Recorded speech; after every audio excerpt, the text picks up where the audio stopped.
It was a piece that got released, I don't know, a couple of days ago, from the Shorenstein Foundation by Jackie Calms. Jackie Calms, I know you know this, is a national correspondent for the New York Times. She has been with the New York Times for, I don't know, 8 years. She's been from like in the 90s, she was, I think, with the Wall Street Journal covering Washington politics. She's been doing this for, I don't know, at least 20, 25 years in terms of national politics.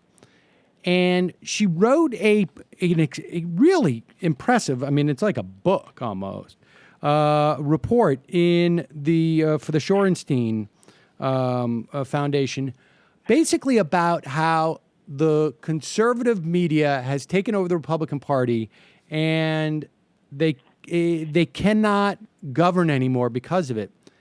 And there's so much.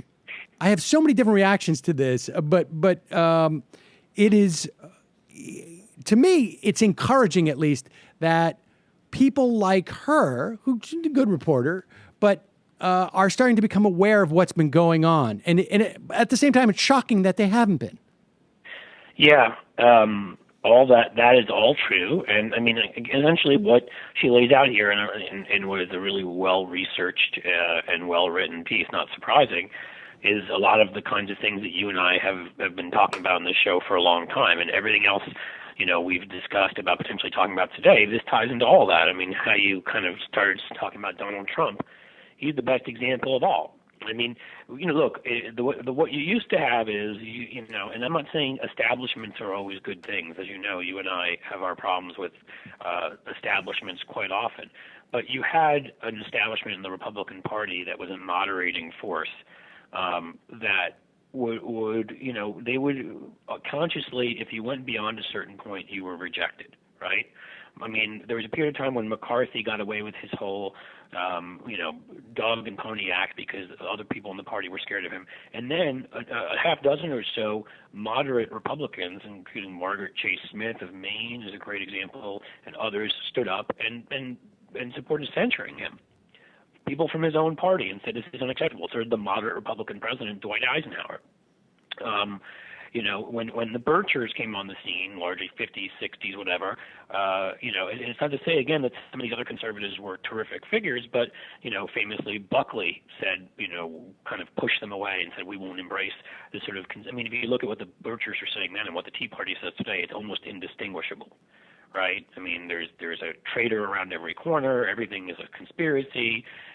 No government should exist, and that kind of stuff. But what you had back then is, it's not to say there wasn't media, but it was mostly controlled by establishment-like figures because there are a couple network stations that everybody watched. And you didn't have the sort of diffuse media you have today, which presents a lot of opportunities, but also it's a well-funded system that their entire base listens to.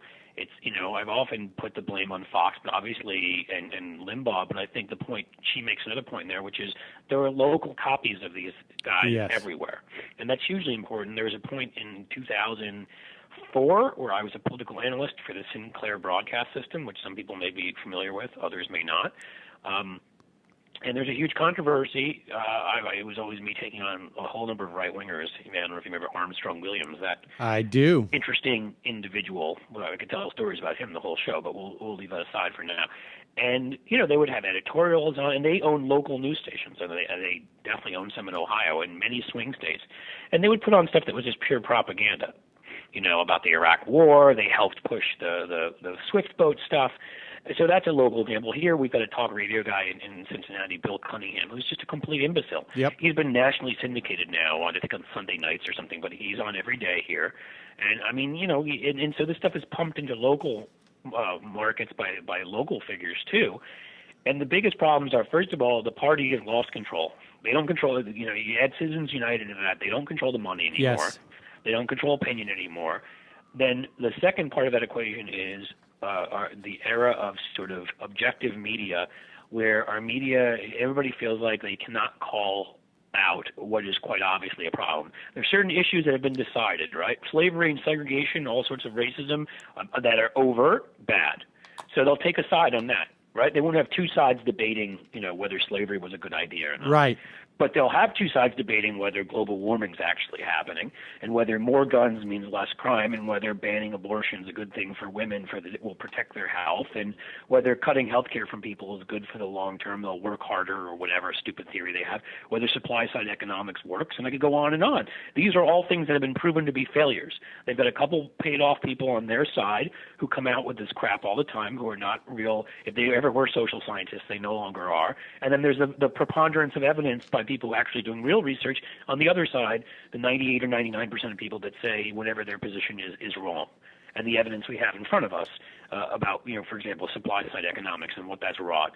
And yet they will get either an equal hearing or a better hearing because the press, as I think Paul Krugman once said, we'll debate, whether chocolate is really chocolate or chocolate's vanilla, and that's really a huge problem. So her doing this in this article is very important, but really we need more at the New York Times, at the Washington Post, and many other publications.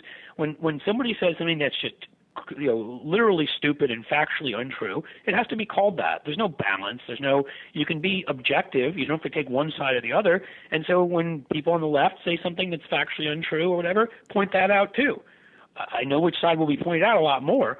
You're doing your job, then you're still being objective. I mean, objectively, certain things are true and certain things aren't true. There's not opinions on everything.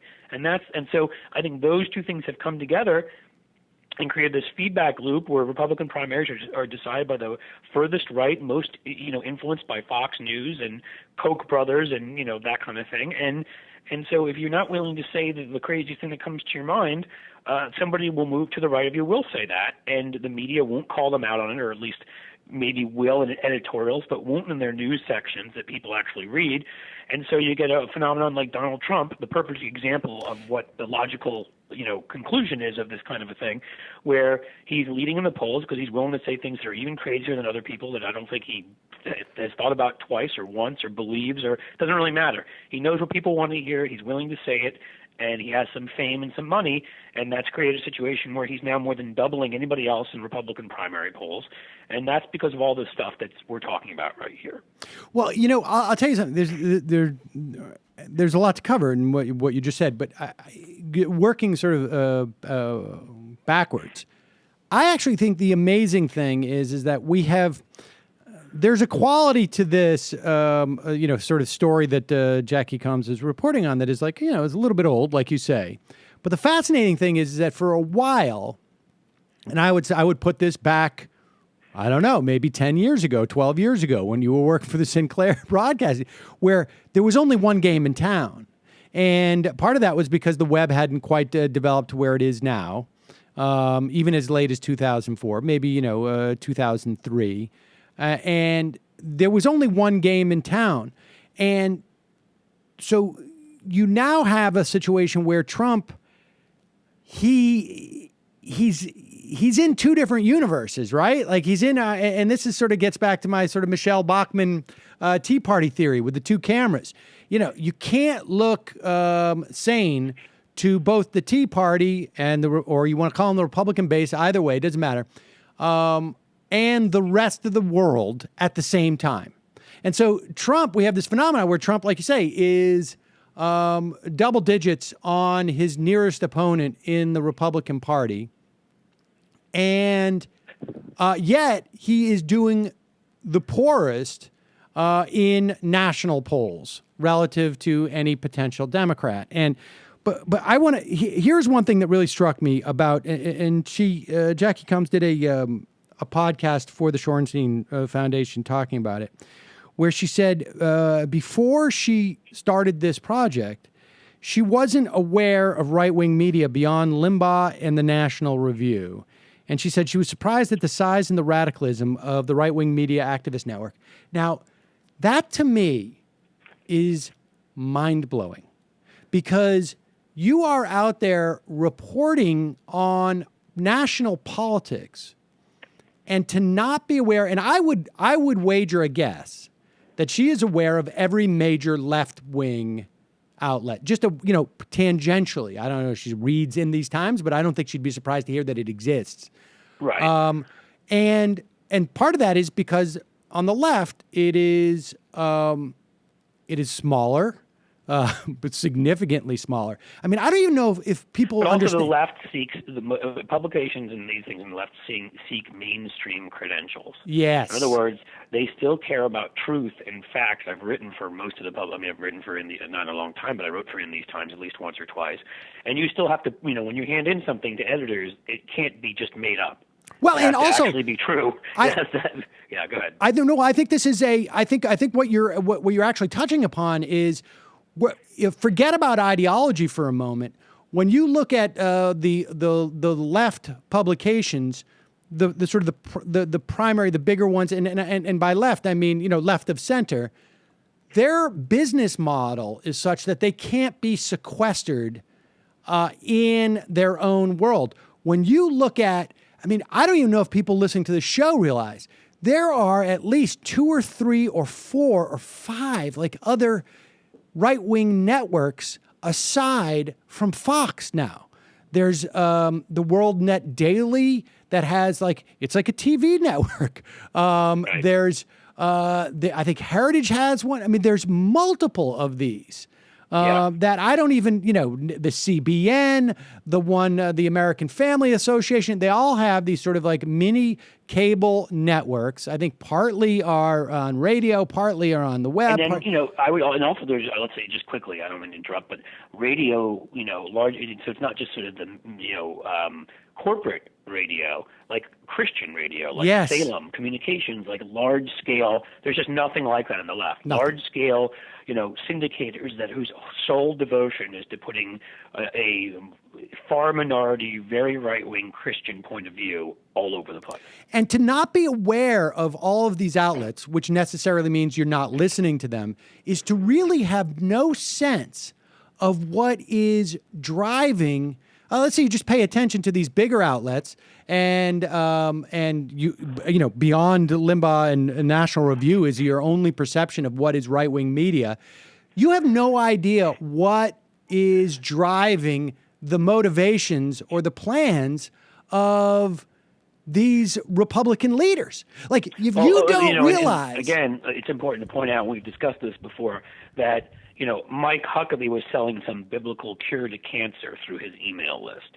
Dick Morris has been busted for selling his email list to his own organizations and then pumping out on Newsmax, or the emails he gets from them, ideas about things like that, or certain prayers causing this, certain elixirs helping that. In other words, Rick Perlstein wrote a great piece on this. Well, essentially, the low information, and I'm sorry, I'm just going to say it, low intelligence base on the right, which is not a very educated or very smart group of people, it's older white guys, and quite frankly, that's the same target market for people that want to send you Nigerian bank scams.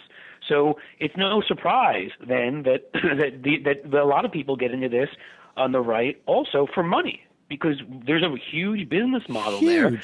It's the same as if you're saying to people, these pills will magically make you a Romeo. Well, the same thing is saying, the Earth's going to the apocalypse is coming in a week. Do you have your apocalyptic gear ready? Here, buy your apocalyptic shirt. And you're dealing with the same kind of level of intelligence. So if you can scam them on all sorts of consumer items, you can scam them on religious items too, because they're willing to believe that crap. Right, and I will also say, look, I mean, it's also not even. I mean, put aside even the scam notion, right? I mean, there are for every one of these shows, like I have, let's say, there are literally dozens on the right, and they're much better funded by places like Heritage Foundation, by places like the Americans for Prosperity. There's so much money. I mean, I've said this many times, and we've talked about this. There's just it has become a cottage industry. And, right. We were saying this for years and years, and I think there's a greater awareness now from the media establishment that wow, all that money that's chugging around, floating around and creating. I mean, for instance, let's take Eric Erickson, okay? And I don't want to sort of leave this topic broad. I was going to connect this to that too, and I know we're going to talk about Planned Parenthood. That's a perfect example. Eric Erickson, exactly what we're talking about right in now. a world where there was not so much money floating around, Eric Erickson would not exist, right? I mean, he started a blog, I think it was Red State, or one of the guys who started it back in the day. And they're on the left. Okay, you have Daily Kos, which has been around. I think Fire Dog Lake just shut down, if I'm not mistaken. On the You've left, got a much smaller version now of America Blog. Essentially, you've got like Crooks and Liars, and we're talking about the ones that are ideologically left, not ones where people, where people are reporting stories, and as part of that, there's a slant that's maybe somewhat to the left, but they're not looking for just stories that promote a left point of view, right? Outside of the ones that are supported by magazines and newspapers. Independent ones, as you just said, Coasts, Crooks and Liars, maybe a couple others that we're missing. That's it, as opposed to just this whole network on the right. Well, I mean, look, you and I were certainly privy back in the day, 5 or 10 years ago, when all of these blogs were talking about how they're getting no support from the left, the Democratic establishment, the left-wing money machines, whatever it was. There was it was impossible to get money for these things. And, advertising, like they would argue, like, we can't even get unions to advertise. I mean, some unions ended up advertising a little bit, but compare that to what has happened on the right. Red State is basically a subsidiary of Salem Communications now, which is this sort of ideological outfit. Right. Well, I mean, let me give you an example. I mean, look, you're an example of this in some ways. I'm a perfect example of this. I mean, I love doing what I do. I love doing PR. Right, and particularly on progressive causes, and I will fully admit I do some PR sometimes for things that are corporate, as long as they do not offend my values. I will say I'll do stuff for corporate stuff that either leans left or is neutral. I'm happy to do, because I need to make a living to be able to do what I need to do. There was a point 7-8 years ago when I first founded this firm in 2009. There was a point where it was either this PR firm was going to make it, or I was leaving lefty politics, because nobody was funding me to write. When I wrote stuff for the Washington Monthly and they paid 10 cents a word, no one was funding me to do that. No one was funding me when I went on MSNBC and fought it out with conservatives. No money to do that. And so the point is that these guys have a whole gravy system, which is ironic and hysterical when you think about it, that they're the ones always talking about welfare and complaining, when meanwhile they're paid way beyond market value to do what they're doing, because there are people that financially benefit from that, or just Christian ideologues who want that. But we have almost nothing like that on our side. You either discover a model that works in the market that allows you to continue to do this work, which you discovered and I discovered, and Daily Kos and Crooks and Liars and some other people discovered, or you're gone. I mean, it's just that simple. There's no net below you. And if I hadn't been able to figure this out and do this, I'd be doing something else today. Right. I have a family to raise. Indeed. And a lot of people like me who didn't figure something out, or maybe just got more unlucky. I might have gotten lucky with my timing. I'm sure some of that worked too, are no longer doing this. I have friends, plenty of them, who are no longer doing this because they couldn't afford to keep doing it. That's right. And so, so you have a guy like Eric Erickson. He's still there because of that money basically coming in from high above.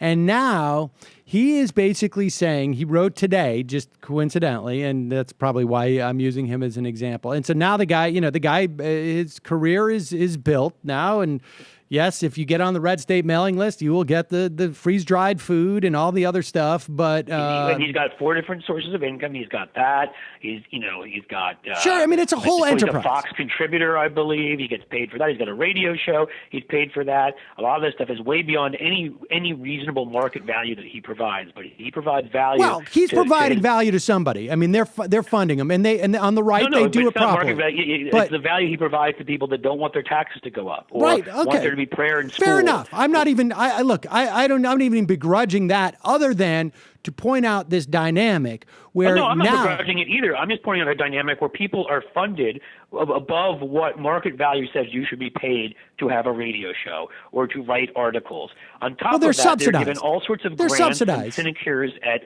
right-wing foundations and things like that to keep them going, because there are people up top who benefit from that. Right. Nothing like that exists on the left. That's Nothing. right. That's right.